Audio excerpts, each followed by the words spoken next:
would say that a renewed increase in inflation can never be ruled out. And I would also like to say that even the smartest economic policy could not have prevented the huge rise in inflation which we've seen in the past 2-3 years.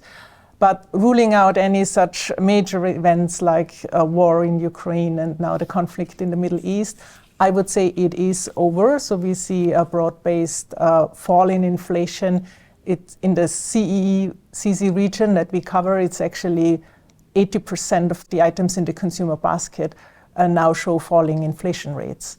So provided any major unforeseen events, I think we can rule out a new increase in inflation.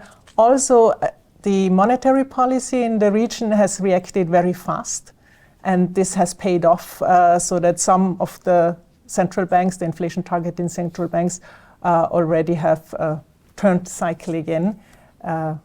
Of course, with the difficulty that growth is also slowing, which is helping inflation to come down, but is another issue that is on the horizon now.